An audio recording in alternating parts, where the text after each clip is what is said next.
Vigan is basically a tourist destination now na kasi nalagay na siya sa mapa ng turismo, especially in the Region 1. So, Vigan is the capital of Ilocos Sur.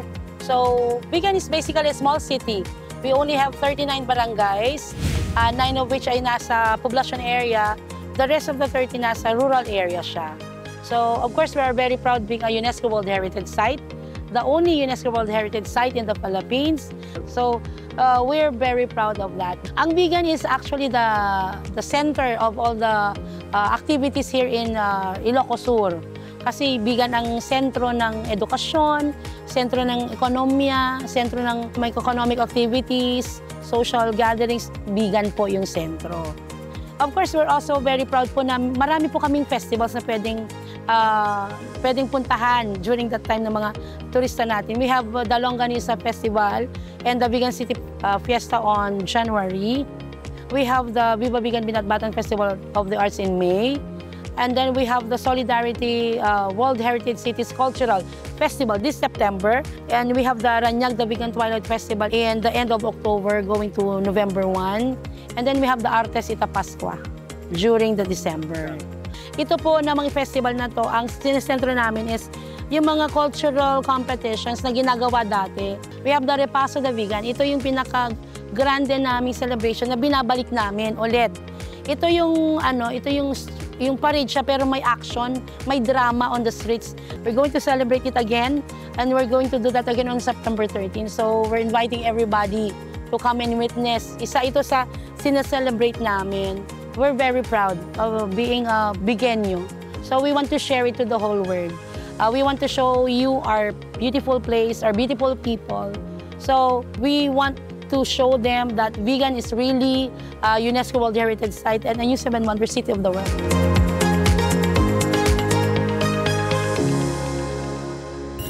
Tayo'y nagbabalik pa rin dito po sa Kaitanan Action with Boy Abunda, Alan Pia Pic. Magkakaroon tayo ng kwentuhang kutsero. Dahil ang ating makakasama ngayong gabi ay mga miyembro po ng Asosasyon de Kutsero de Vigan. Palakpakan po natin.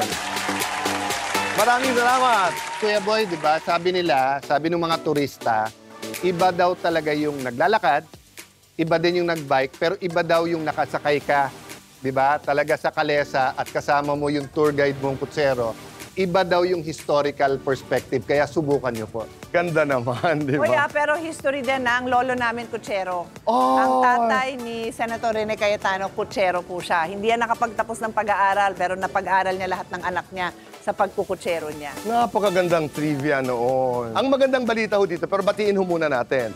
Andito si Glenmar, Carlos, Barbaro, Mario, Sofia. Maraming salamat. Kayong lima ang inyong makakalaban sa ating Alan Pia Pic ay si Kuya Alan. Samantala, dito naman ay si Camilo, Arnel, Jason, Fabian at si Nanay Ditas. Ang inyong makakalaro naman ay si Ate Pia. Kung kayo'y suswertihin at natalo nyo si Ate Pia at Kuya Alan, kayo mag-uuwi ng 5,000 pesos! Pag hindi naman pinalad, abay, walang talo dito dahil kayo'y mananalo pa rin ng 3,000 pesos. Umpisahan natin dito kina Nanay Ditas. Kayo ho ba, Nanay Ditas? Handa ka na? Handa na ho ba kayo manalo ng 5,000 piso? Okay, umpisahan na natin in 3, 2, 1, go! 5,000 pesos! Wow! Galing naman! Salamat, Nanay. Go! Alan-Pia Pic! Okay. 5,000 pesos! Fabian, okay, go! Alan-Pia Pic! 3,000 pesos! 3,000 pesos! Ready, go! Alan-Pia Pic! Okay, 5,000 pesos! Walang natatalo dito. Okay. Kay Jason. Ready, go! Alan-Pia Pic! 3,000 pesos! Congratulations, Jason.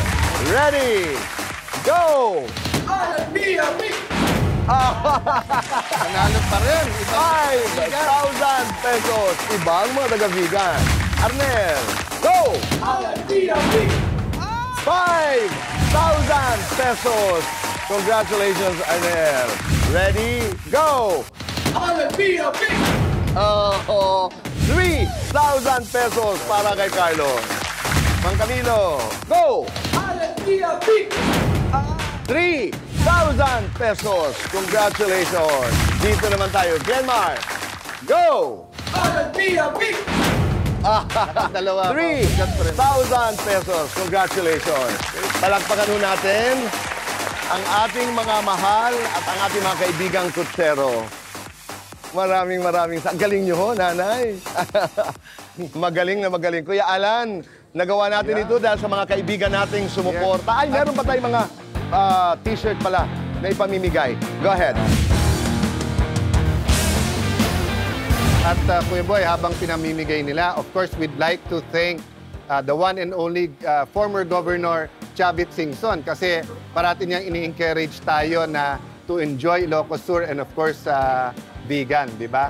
Ang local government ng vegan, led of course by Mayor Randy Singson, ang tumulong at nag-ayos talaga na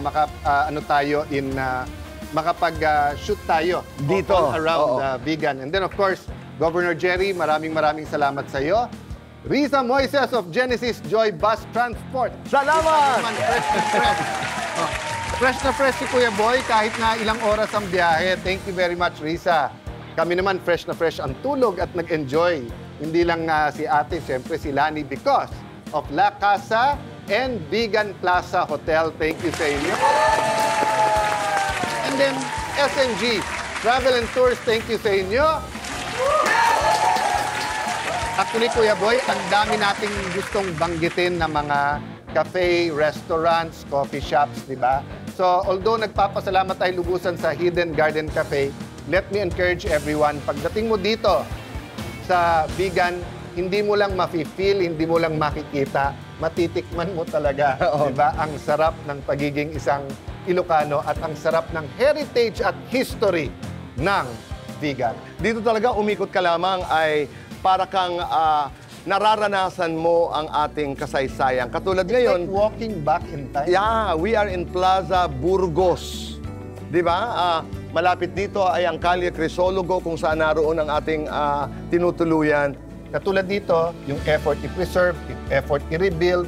Di ba? Yung pagtingin mo parang, uy, ang ganda, pero it took so much work to get this done. So, congratulations po sa mga taga Ilocos Sur at sa mga taga Vegan. Maraming salamat sa mainit na pagtanggap ng ating mga kababayan dito sa Vegan. Dagdag natin itong ating mga kutsero, hindi lang kutsero.